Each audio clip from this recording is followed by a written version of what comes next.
let's look through the papers with the deputy editor of the Express, Michael Booker, and theologian Vicky Beeching. Will start with, if I better look at my list, I can't see who's talking first. Who is it? Michael, it's you.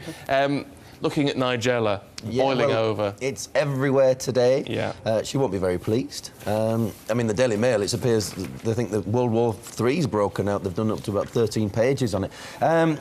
But this one is boiling point, how she raged, the statement that she put out, and talking about how she wants the reform of the court system, basically, because she didn't have a very nice time, which I imagine thousands of people have not had a very nice time in the court system, but unfortunately, she's slightly more high profile than some. And she's saying that she wants to get the chance for witnesses to rebut false claims, which is kind of what a trial is in the first place, isn't it, for the defendant? So yeah, it sounds as though that'd be great for lawyers, because then you'd have a trial after the trial, and you just keep going, because someone's not going to be happy at the end of it, are they?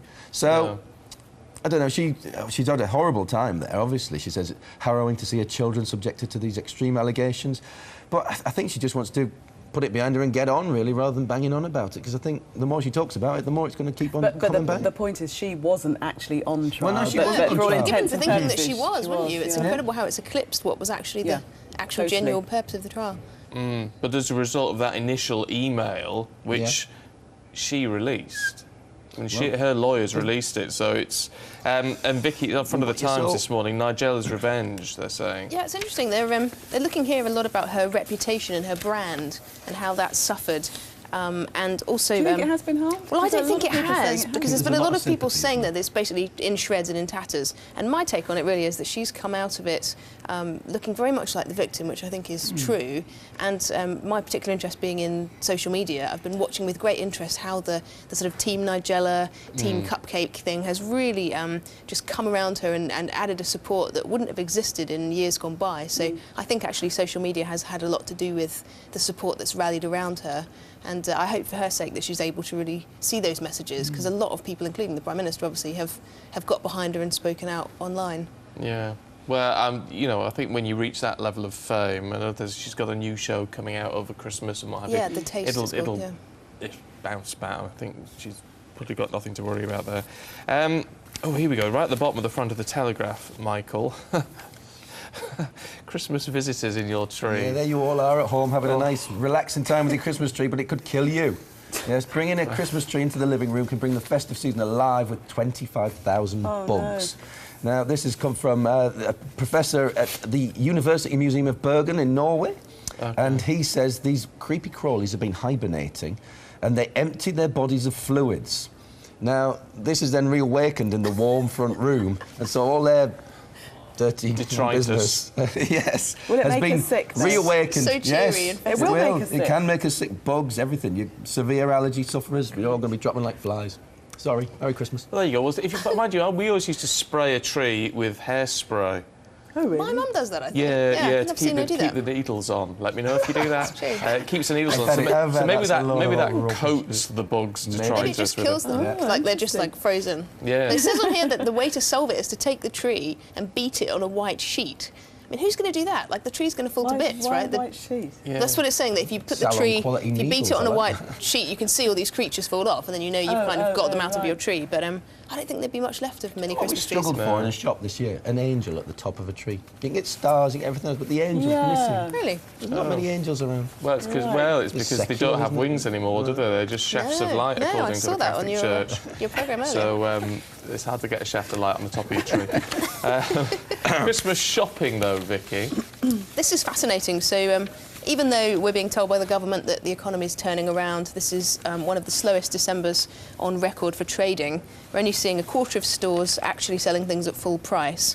And today is going to be known as Panic Saturday, and they're expecting £1.8 million to be spent a minute today as people rush out. And a lot of it's to do with competing with online sales, because I don't know about you, but I tend to walk around the high street, see what's on offer, go home, Google it, and find a deal online. So the shops are really having to keep up. And apparently most of them, even Marks and Spencer's, have got 30% off. So, you know, big stores that normally would wait till after Christmas have slashed their prices. People are really going crazy and taking advantage of it. Is this a bad thing? Well, bad thing in that the way the economy is intrinsically linked to Christmas in a way it's getting more and more every year. What's feeding what? Christmas is becoming so commercial. It seems to be a weird splurge around this time of year, and then everyone gets depressed and bored, and then there's nothing to spend during the early part of the year as well. And it's like They do, an annual boom and bust, isn't it? It's really sad. I mean, it's sort of predictable. predictable that I would say it, but I mean, as someone who is a person of faith, I do think the message of Christmas has got lost a bit. And even if it's not about Christianity for you, I do think it should be about family. Yeah. And I do think that's got lost in commercialism. People worrying, if we don't get our kids these really expensive presents, they won't feel loved. Actually, love is not about things, is it? And it would be good for us to remember that. Absolutely right. I'm worrying now. I agree. Absolutely. what we should all do is obviously all wear one of these at Christmas, beautiful. shouldn't we? Who is? Is this someone famous? That looks like Denise Van Outen, doesn't it? But it's not. It's not. No. It's a primary school teacher in there you go. Minster. It's a sort of lovely. If she had a lot of picture. hairspray on, that could be a complete That could be a disaster. nightmare. That is a health and Just be safety straight up disaster in waiting to flames. happen. It's like a Christingle nightmare, isn't it? Seriously, the All gone wrong. hairspray Christingle nightmare. But let's have a look at the story next to that, Michael, which is the secret to disease immunity. Well, this is the place you really should have your Christmas dinner if you want to have a lot of it. This is the village that Fat forgot. In northern mountain range of Crete, there's a village called Enogia, where they eat everything that they want. They get really fat, but they never get any disease as a result of it. Hardly any diabetes, hardly any heart disease. Basically, they're quite a self-contained community, apparently, shall we say, and they found a gene within them that means that for some reason this gene is passed on, and they don't get any of the bad things from obesity. So they're all big, fat, and happy. I like the sound of their diet. Fatty Yeah, cheeses, sounds barbecued lamb amazing. and pastries. Can we Right all up move my there? street. Get up there. Yeah, no, it sounds too good to be true, doesn't it? Got to be healthy over Christmas. That's They what I'm are trying to tell healthy. myself. Yeah. We're going to take a short break. Back with more for you in just a moment. So we're looking at the papers with Michael and with Vicky. I don't know if you like to sit down at the weekend, do a crossword. I could buy one of those puzzle book things. Well, actually, my mother buys me one.